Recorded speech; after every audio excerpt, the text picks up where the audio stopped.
growth, and development. Welcome to the beautiful transformation of the city of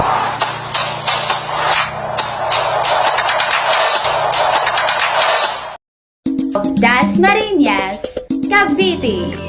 The city has a land area of 90.13 square kilometers, which constitutes 5.91% of Cavite's total area.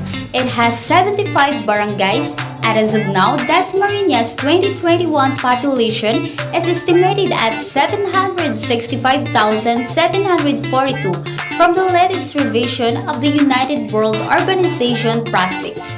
Furthermore, the changing dynamics of Dasmariñas from a humble agricultural town into an industrial and educational hub resulted to be one of the fastest growing cities in the province of Cavite.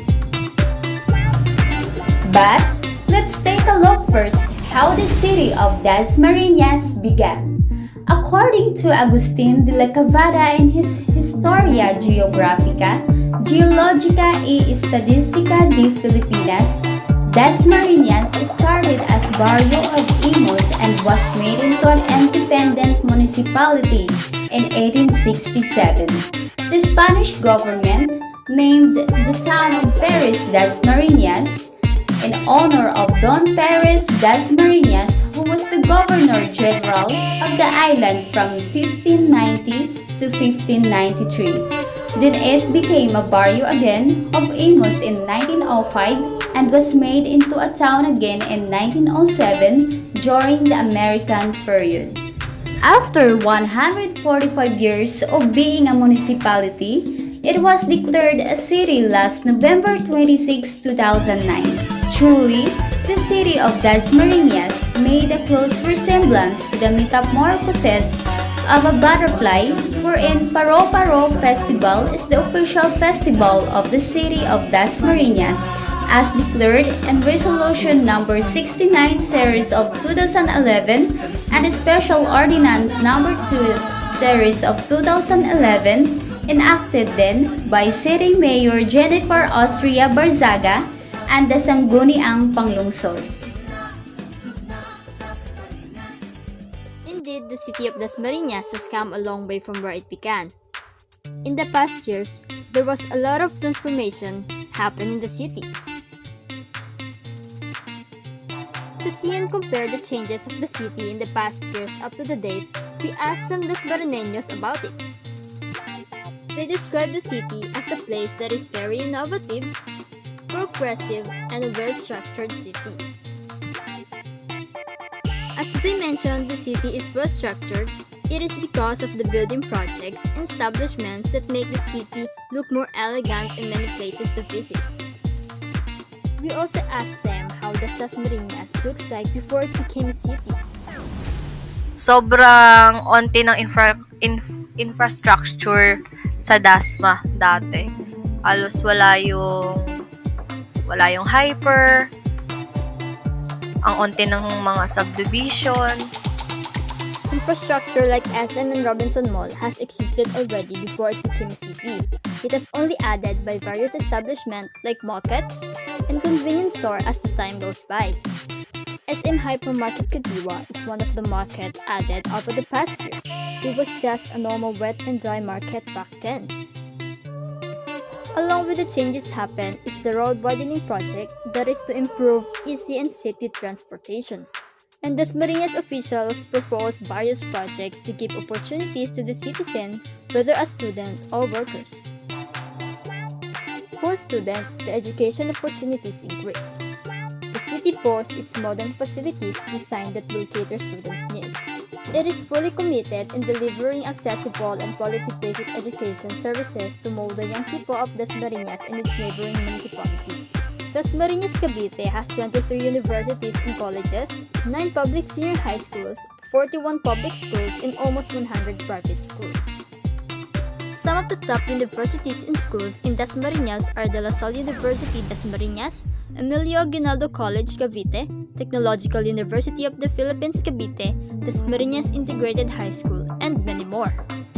The education opportunity rises as the officials in charge in the city propose a project to build a public university for the citizen of Dasmariñas. It opens more opportunity, especially to the youth of the city who are eager to learn and to earn a collegiate degree. It also strengthens the education program through building the university. We have been taught opportunities for students. Might as well we talk about the opportunities for workers of the city too.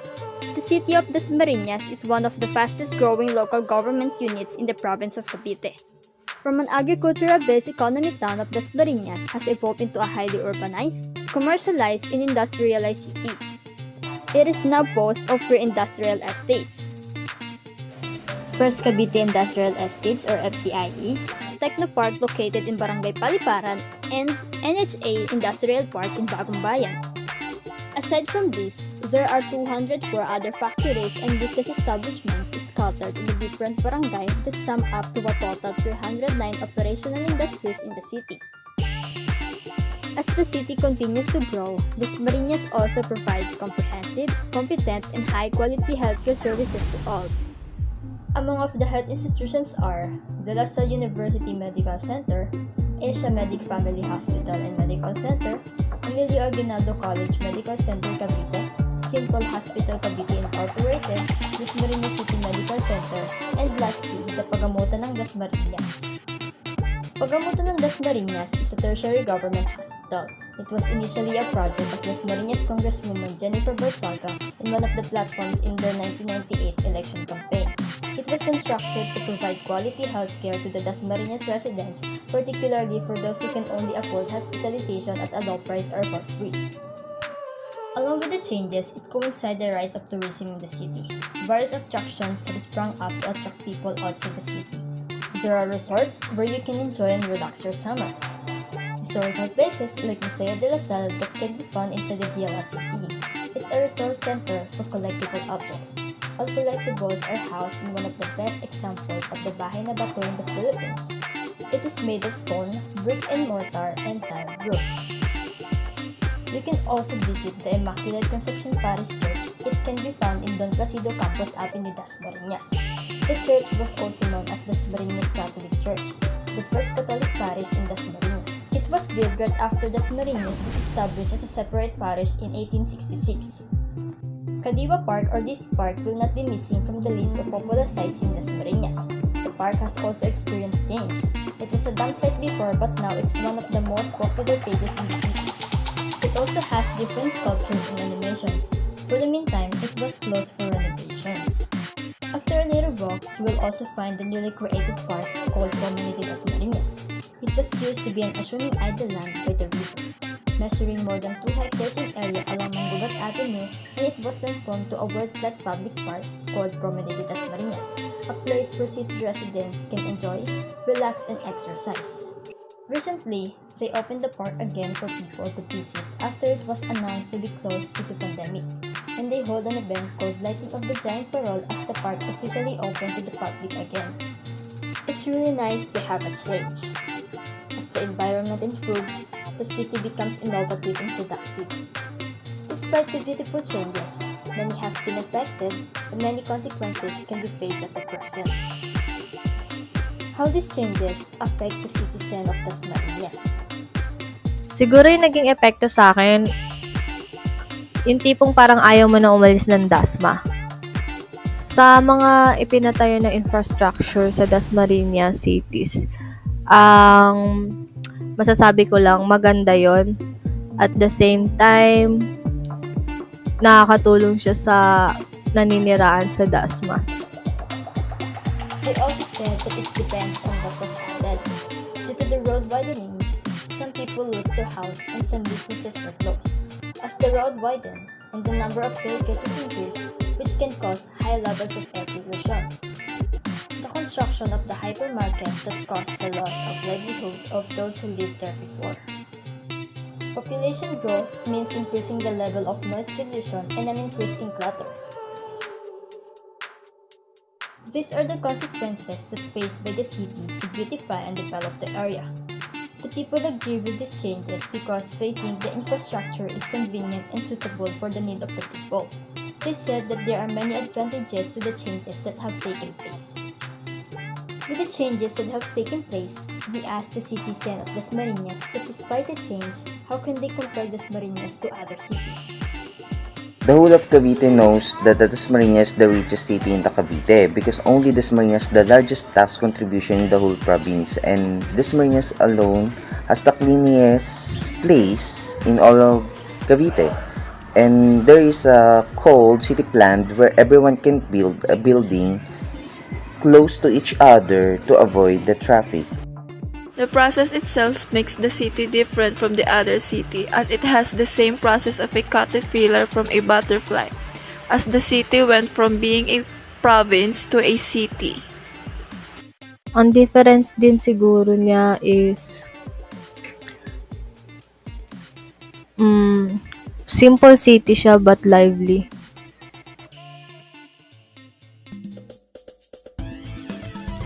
As a home of peace-loving community, headed by Mayor Jenny Osria Barsaga and Congressman Alpidio Barsaga, same as Butterfly, the city of Dasmariñas symbolized the willingness to embrace the change despite of the pandemic. The city of Dasmariñas continued to be one of the fastest growing cities in the province of Cavite.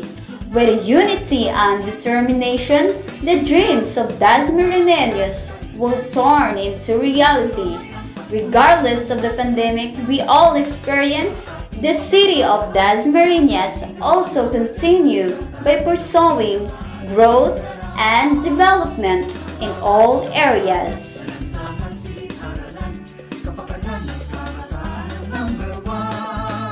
Sulong pa, Dasmariñas. Sulong pa, sud na, Dasmariñas. Kaisig na, sud na, Dasmariñas. Tuloy-tuloy ang pagpunlan ng Dasmariñas. Kaisig na ng lungsod ng Dasmariñas dahil sa lakas at galing na likas. Pangakalakal ay sa'yo tumataas, manawa ang naramdaman sa bayanan. Sulong pa, Dasmariñas. Kaisig na lungsod ng Dasmariñas. Sulong pa, Dasmariñas. Kaisig na lungsod ng Dasmariñas.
Sulong pa, Dasmariñas!